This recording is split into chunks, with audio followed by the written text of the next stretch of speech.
ये एक फार्मर नहीं, फार्मर्स के गुरु हैं। इनके यहाँ पे लगभग per month 50,000 plus chicks produce होते हैं और लगभग ये 15 से 20 साल फार्मिंग लाइन को दे चुके हैं। कई ऐसे फार्मर्स हैं जिनको इन्होंने ट्रेन किया है, फार्मिंग से रिलेटेड कई सारे हेल्प किए हैं। फार्मिंग से जुड़ी हुई कोई ऐसी समस्या नहीं है जिनका इनके पास समाधान नहीं है, बट दिक्कत बस इस बात का है कि ये एक गवर्नमेंट प्रोजेक्ट के साथ जुड़े हुए हैं और इनके पास ये अथॉरिटी नहीं है कि ये इस टाइप के फार्मिंग से जुड़ी हुई बयान दे सके। बट जबकि हमने आपको बताया कि ये फार्मर्स के गुरु हैं, तो साथ में ही ये हमारे मित्र भी हैं और हमारे गुरुजी भी हैं। तो हमने इनसे रिक्वेस्ट करके ये वीडियो तो बनवा लिया है, बट इनका एक रिक्वेस्ट था कि इनका नाम और इनका फेस इस पे ना दिखाया जाए। मैं प्राणी संपद विकास विभाग animal husbandry and animal health में नौकरी करता हूँ।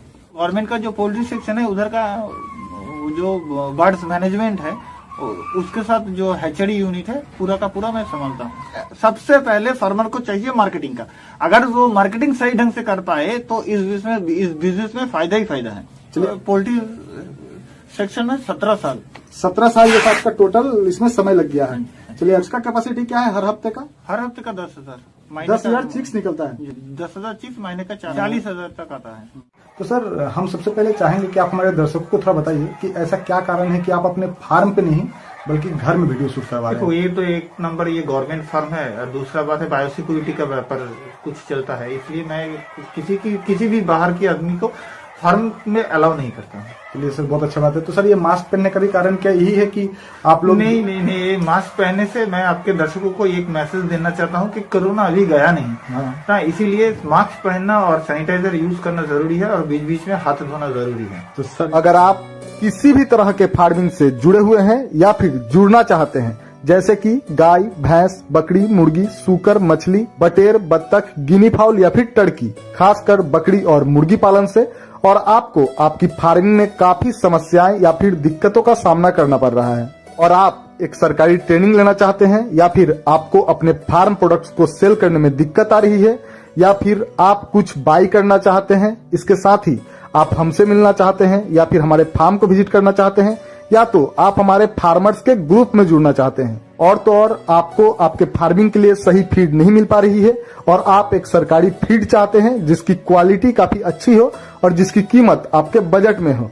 इसके साथ ही अगर आप अपने फार्म का वीडियो बनवाना चाहते हैं या फिर अपने यूट्यूब चैनल, अपने बिजनेस या फिर अपने फार्म को प्रमोट करवाना चाहते हैं, कुल मिलाकर बात यह है कि आप फार्मिंग से जुड़ी हुई किसी भी समस्या से जूझ रहे हैं और आप उसका समाधान या फिर हमसे किसी भी तरह का हेल्प चाहते हैं, तो इस नंबर पे आप हमें व्हाट्सएप कर सकते हैं या फिर डिस्क्रिप्शन में जाकर एक लिंक दिया हुआ है, उस लिंक के जरिए आप डायरेक्ट हमसे कांटेक्ट कर सकते हैं। तो सर, आप एक्चुअल काम क्या करते हैं? मैं गवर्नमेंट फार्म में इधर फार्म ऑपरेट करता हूँ, देखता हूँ, हैचरी भी है, पूरा का पूरा सब कुछ देख लेता हूँ। तो सर, मतलब आप यहाँ पे फार्म में क्या सरकारी जॉब है या प्राइवेट? मेरा सरकारी जॉब है। सरकारी जॉब है। तो सर, आप लगभग कितना समय हो गया इस बिजनेस में जुड़े हुए? लगभग बिजनेस तो नहीं, ये नौकरी है मेरा। इस नौकरी से 13 साल, फिर उसके पहले घर में भी एक था पोल्ट्री, उसमें भी 5-7 साल हो गया था मेरा। मतलब लगभग 20 साल का लगभग 18 से 20 साल तक हो गया मेरा। Okay sir. तो सर, जैसे कि मार्केट में और भी बहुत सारे जॉब है और आपने अच्छा खासा पढ़ाई लिखाई किया है जैसा कि हम जानते हैं, तो आपको इसी बिजनेस में इंटरेस्ट क्यों आया? बिजनेस नहीं, ये पूरा प्रॉपर ये है सरकारी नौकरी, और ये बिजनेस में आप टाइम दोगे, दिल से लगाव से करोगे तो इसका नतीजा आप खुद ब खुद 6 महीने में दिख जाएगा आपको कि इसमें से क्या फायदा आता है। चलिए सर, अच्छा बात है।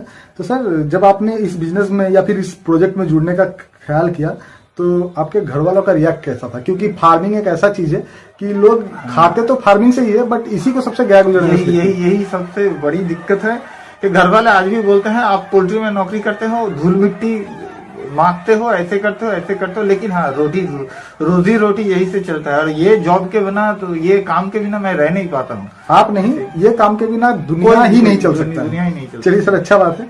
तो आपके घर वालों में कोई आपको सपोर्ट करता है इस काम? मेरा मिसेस है, मेरा बेटा है, वो हेल्प करता है, सपोर्ट करता है। तो सर, आपका ये जो फार्म है, मतलब ये जो गवर्नमेंट फार्म है जहाँ पे आप नौकरी करते हैं, इसका टोटल स्पेस कितना है?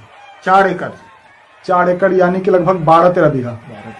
चलिए सर, ठीक है। और इसका कंस्ट्रक्शन एरिया कितना है? आधा एकड़। उसका 4 एकड़ से 2 एकड़। 2 एकड़ में कंस्ट्रक्ट किया हुआ है। तो सर अभी आपका जो फार्म है इसका कैपेसिटी क्या है? अभी तो हम देखो रोड आइलैंड बर्ड हर सरकारी जगह पे रोड आइलैंड बर्ड वो मतलब वो जो RIR बर्ड कहते हैं RIR उसे? बर्ड वो फार्मिंग होता है हाँ। और उसका कैपेसिटी है अभी मेरे पास 5000 का। 5000 की कैपेसिटी है। तो अगर इसको एक्सटेंड किया जाए तो ये आप लोग मैक्सिमम कितना अट सकता है आपके फार्म में? 8000 तक 8000 तक, लेकिन वो मुनासिब नहीं होगा। हाँ। क्योंकि ज्यादा से ज्यादा अगर डेंसिटी ज्यादा हो जाए तो कॉक्सीडियोसिस का थोड़ा बहुत खतरा रहता है। मतलब अभी आपका फार्म का कैपेसिटी 50,000 का है। चलिए सर, अच्छा है। तो ये जो बिजनेस है या फिर ये जो फार्म है, जब आप यहाँ पे आए थे तो स्टार्टिंग में कितना से ये स्टार्ट हुआ था? तो मैं जब से आया था तो तब मल्टी स्पीसीज था कि मानो इधर टार्की था, कोयल था, हांस बत्तख वो था, मुर्गी भी था। मुर्गी का 2 वैरायटी था, एक ब्लैक ऑस्ट्रेलॉप और एक रोड आइलैंड।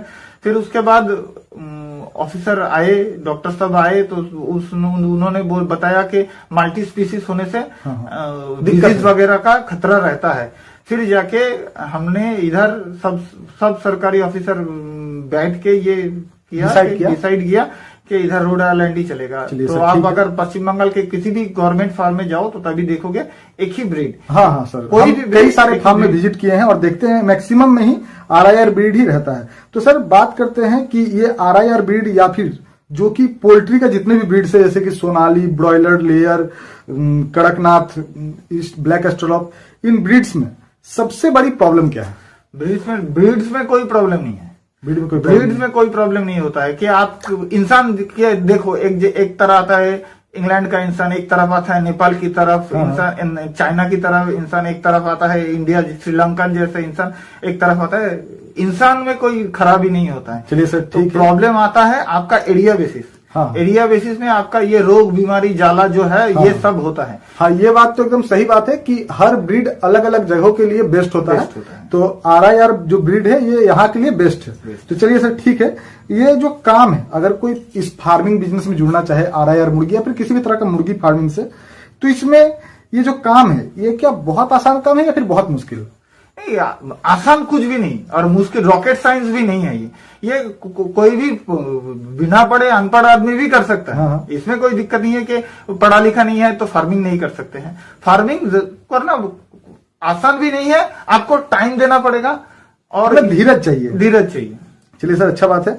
तो अगर कोई इस फार्मिंग को करना चाहे तो मिनिमम उसे कितना से स्टार्ट करना चाहिए? शुरुआत 500 मुर्गी से करो। 500 ज्यादा से ज्यादा नहीं, पहले शुरुआत करो, पानी में उतरो, पानी देखो ठंडा या गर्म, फिर जाके नहाने का सोचो। सही बात है, एकदम सही बात है कि आप पहले थोड़ा सा से कीजिए, स्टार्ट कीजिए, देखिए, समझिए, उसके बाद समझ में आता है तब बढ़ाइए।